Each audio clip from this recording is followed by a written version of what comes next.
হ্যাঁ, তারা তো তার গতি নাই, তারা মাদ্রাসায় পড়ে আসছে, তাদের সামনে তো আপনার তার বাবা মার টাকা নাই। আবার কারো বাবা মার টাকা আছে, তিনি হয়তো বিশ্বাস করেন যে মাদ্রাসায় দিলে উনিও বেহেস্তে যাবে, ওনার পৈতৃক বেহেস্তে যাবে। এই যে একটা ভ্রান্ত ধারণা উনি পোষণ করেন, বা একটা ইচ্ছা মনে মনে একটা আস্থা রাখেন যে আমি একটা আলেম বানালে আমার হয়তো পাপ, হ্যাঁ পরিবার সবাই বা পাপ পুণ্য ওভাবে লঘু ভাবে। কিন্তু আমার কাছে মনে হয় আমি অত ধর্ম মানে চর্চা করি না, আমি অত বলতে পারবো না ধর্মের বিষয়টা, কিন্তু আমার কাছে মনে হয় পাপ পুণ্য, পৃথিবীতে মানুষ একা এসেছে একা যাবে, পাপ পুণ্য তার হিসাবে তার মতো করেই স্রষ্টা বা আল্লাহ যিনি আছেন তিনি বিচার করবেন। তো এখানে কারো পুণ্যে তুমি পাপ হবে না। আমি বলতে আপনার কোথাও না, আমার মনে হচ্ছে যে যারা মাদ্রাসায় পড়ে তাদের পারিবারিক কেন্দ্রিক জোর জবরদস্তি করে মাদ্রাসায় থাকায়, আসলে এইটা কি আপনি মনে করেন? আপনি তো আসলে আসলে এই প্রশ্নটা এক ধরনের একটা উন্মাদনার প্রশ্ন, যে জোর জবরদস্তি কেউ বলে, কেউ হচ্ছে বাচ্চাটাকে, অনেক বাচ্চা কান্দে পালায় যায়, ঠিক আছে, ছোটবেলায় দেখছি যে আবার হুজুরের দ্বারাও অনেক নির্যাতনের শিকার হয়, যেটা সত্য। আবার অনেক হুজুর আছেন তাকে হয়তো ছেলের স্নেহের তাকে মানুষ করেন, বড় করেন, তাকে হয়তো একটা শাস্তি দেন যে কোরআনটা সে মুখস্থ করবে, পজিটিভ দিক দিয়ে হয়তো তিনি করেন।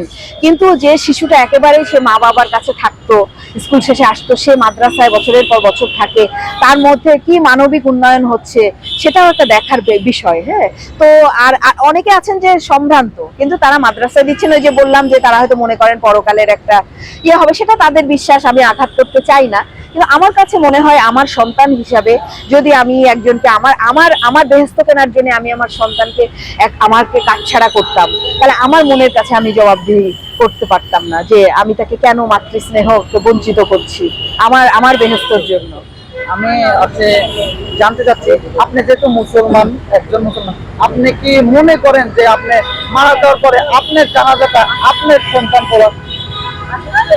আমার সন্তান জানাজা পড়াবে কিনা, পড়াতেই পারে, সে যদি সে যোগ্য হয় অবশ্যই পড়াবে, অবশ্যই পড়াবে। সেটা সেটা আমার আমার জন্য জানি না, সেই মুহূর্তে তো আমি বলতে পারবো না, মরে যাওয়ার সেই ফিলিংসটা তো মানুষ আসলে কেউ কখনো জানে না। তো পড়াতেই পারেন, আমার সন্তান পড়াতে পারে বা কারো সন্তান পড়াতে পারে। আমি আপনি বললেন পড়াইতে পারে, সেই যোগ্যতা তো পারিবারিক কেন্দ্রিক আপনার একটা যোগ্যতা, সেই অনুযায়ী পড়াইতে হবে। আপনি কি আপনার সন্তানকে ওই অনুযায়ী পড়াইছেন কিনা? অবশ্যই তাকে আমি যেহেতু মুসলিম, আমার ইসলামে যতটুকু মূল্যবোধ আমি সেটা আমার সন্তানকে আমি চেষ্টা করি তাদের জীবনে চলার পথে বা পরকালের জন্য ভালো সেটা তাদেরকে মেনটেন করার জন্য। যদিও আমি এটা আসলে বলতে চাই যে সবাই চায় যে তার ছেলে বা মেয়ে ন্যায়ের পথে থাকুক, মিথ্যা না বলুক। হ্যাঁ, তো আপনি নিজেকে আস্তিক বা নাস্তিক কোনটা ভাবেন? আমি অবশ্যই আস্তিক, কেন নাস্তিক হব? আচ্ছা, আপনি কি, আমরা যেটা বুঝলাম যে ইসলাম বিষয়ে যে আপনি কথা বলছেন, যে সর্বশেষ আপনার কথা হলো যে মাদ্রাসার লাইনে যত বাচ্চারা থাকেন বা গার্ডিয়ানের দেন, আপনি চাচ্ছেন যে এই শিক্ষাটা যেন আমাদের জেনারেল লাইনে দেওয়া হোক। আপনার কথা হয়েছে এটা মূল, জেনারেল যদি স্টুডেন্টরা যেন খোলামেলা থাকতে পারে। হ্যাঁ, আমার কাছে যতটুকু আমি হয়তো তারা কোনো সুফল পাচ্ছেন কিনা আমি তো আর সেটা আমি গবেষণা করিনি, আমি সাধারণ দৃষ্টিতে যেটা বলছি, হয়তো তারা আমার বিরুদ্ধে আমার পক্ষে নাও যেতে পারেন, হয়তো তারা কোনো ভালো দিক দিতে পারেন, আমি সেটাও আমি সেটা জানার চেষ্টা করব যে না, তাহলে যদি জানতে পারি তাদের সন্তান ভালো জায়গায় আছে, অবশ্যই আমি তাহলে আমার এই কথাটাকে বলবো যে না, আমি ভুল ছিলাম। হ্যাঁ, তো আমি কেন মনে হইল আপনার এই বিষয়টা মনে হলো কারণ আমার কাছে মনে হয় যে যে কয়জন আমার পরিচিত গেছে তাদের মধ্যে দেখেছি যে একটা মাথা নিচু করে দাঁড়িয়ে থাকে, তারা একটু দূরে দূরে থাকে, স্বতঃস্ফূর্ত বাচ্চারা যে হাসে খেলে তাদের মধ্যে সেটা নিয়ে লজ্জা পায়, মানে এই যে বিষয়টা মন খারাপ করে থাকে। এবং আমি এমনও দেখছি মানে অনেকে মাদ্রাসা থেকে বের হয়ে সে যে এমন চঞ্চল বা এমন হয়েছে, মানে অনেকদিন আটকা ছিল, হয়তো সব দিন পড়াতে পারেননি গার্জিয়ান যে কোনো কারণে হোক, মানে আমি বলছি যে এই কারণে যে ধর্ম শিক্ষাটা তো খারাপ কিছু না, ধর্ম শিক্ষা করুক, কিন্তু তাকে যেন বঞ্চিত না করা হয় কোনো দিক দিয়ে। আচ্ছা, সর্বশেষ আমি একটু জানতে চাচ্ছি, অনেক বিষয়ে কথা বলছি, বর্তমান জনগণ বিশেষ করে আমরা যে খাবারটা খাই দৈনন্দিন জীবনে যেটা প্রয়োজন, এই বিষয়ে যদি আপনারা বলতেন যে জনগণ আসলে কি চায় বা কেন এটা হচ্ছে, এই যে বাজার দ্রব্য বিষয়টা আপনি অনেক কথাই বলছেন, এই বিষয়ে অল্প করে বলেন আসলে আমরা কার কাছে যাব বা সাধারণ জনগণ হিসেবে আপনি এই বিষয়টা যদি বলেন। অন্তর্বর্তীকালীন সরকারের সবচেয়ে বড় মানে দুঃখ বা সবচেয়ে বড় শূন্য স্থান বলবো এটাকে, যে কার কাছে যাব। কার কাছে যাব? আপনি এখন একটা জিনিস বললে বা লিখলে একটা যে কোনো দলে আপনাকে ভিড়ায় দিবে, হয় দালাল বলে, অথবা বলবে সুবিধাভোগী, অথবা বলবে সাবাস তুমি আমার গ্রুপে আছো, এগিয়ে যাও। হ্যাঁ, এই যে বিষয়টা, এই বিষয়টা আসলে আপাতত আমাদের কোনো ভালো কিছু হচ্ছে না। কারণ আমি আমি হচ্ছে ভাত খাবো, ডাল খাবো, ডিম খাবো, এটা খেয়ে আমাদের যে আমরা তো মোটা দাগে এটাই খাই নাকি, প্রতিদিন একটা ডিম খায় রিক্সাওয়ালা থেকে কাজের মহিলা। এই গত বছর ধরে আমি দেখে আসছি। আমার কথা বলতে যাই, আমি গতকাল ডিম ছাড়া নাস্তা করেছি। আমার হাজবেন্ড বলেছে যে ডিম দেখো 3টা ডিম ছিল, আমার বাসায় 6 জন মানুষ, তা আমরা যারা বড়রা ছিলাম তারা ডিম খাইনি, বাকি 3 জনকে না বলি নাই খেয়েছে।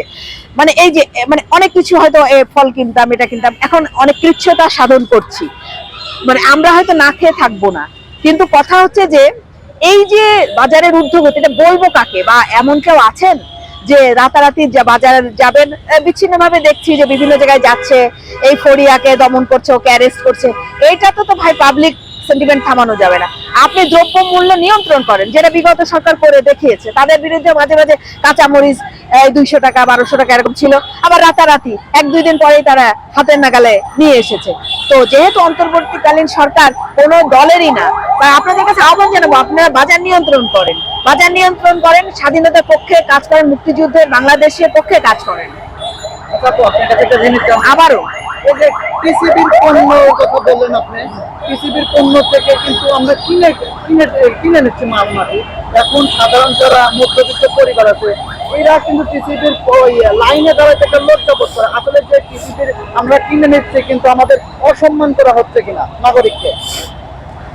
আসলে এটা কোনো এটা এটা অসম্মান। এখন আমরা যেভাবে বড় হয়েছি, আমাদের কাছে এখন ওই যে জুতা সেলাই করা একজন লোক নিচু মানের, আমাদের কাছে রিক্সাওয়ালা একটা শিক্ষিত মানুষের কাছে নিচু মানের, এটা আমরা মানে দেখে এসেছি। এখন আসলে তো মানুষ হিসেবে মানুষের কোনো নাই, সে কাজের মূল্য সে পাবে, এটাই।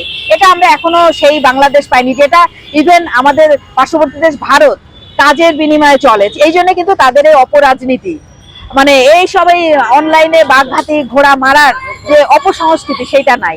তারা সত্যকে সত্য বলে, মিথ্যাকে মিথ্যা বলে, দরকারের সরকার নামায়, দরকারের সরকার উঠায়। তাদের মানে অনেক দুর্নীতি আছে, আছে, তার মধ্যেও কিন্তু তারা জাতিগত প্রশ্নে এক, কিন্তু আমাদের প্রশ্নে আমরা হচ্ছে যে খুদ ধরি। এবং এই যে যে কি বললেন যে টিসিবি পণ্যের এই যে ছিল আমাদের দেশে যে এরকম ছিল, তখন কিন্তু আমার মনে পড়ে যে মতিয়া চৌধুরী 2 দিন আগে মারা গেলেন। তিনি কৃষি বিষয়ক উপদেষ্টা ছিলেন 2বার, এবং কৃষির দায়িত্বে ছিলেন বিগত সরকারে। তিনি কিন্তু টিসিবি লাইনে দাঁড়িয়ে তিনি কিন্তু এই হয়তো এই মেন্টালিটি বুঝতেন উনি, এই জন্য তিনি সরকারের উচ্চ পদস্থ থেকেও তিনি কিন্তু টিসিবির লাইনে দাঁড়িয়ে তিনি পণ্য কিনেছেন। এটা আমরা এখনো আহ্বান জানাবো যে সমন্বয়করা আসুন, তারা টিসিবি পণ্য যদি দেন সেখানে দাঁড়িয়ে থাকুন, জনগণের সামনে দাঁড়িয়ে দিন, দ্রব্যমূল্য যেন কয়েকটা বাজারে তারা বসে থাকুন। হ্যাঁ, তাদের দেখে হয়তো ওভাবে দাম বাড়াতে পারবে না, বা যারা অসাধু ব্যবসায়ী তারা ভয় পাবে। এই জিনিসগুলো আপনারা চিহ্নিত করে খুব অনতিবিলম্বে, কারণ না খেয়ে তো থাকা যায় না। বিষয়টা হচ্ছে যে খেতে হয় মানুষকে, আর যাই করি রাজনীতি না করলাম, দেশাত্মবোধ না করলাম, পেট পুরে খেয়ে কাজ করতে হয়, বেঁচে থাকতে হয়। হ্যাঁ হ্যাঁ, সব সব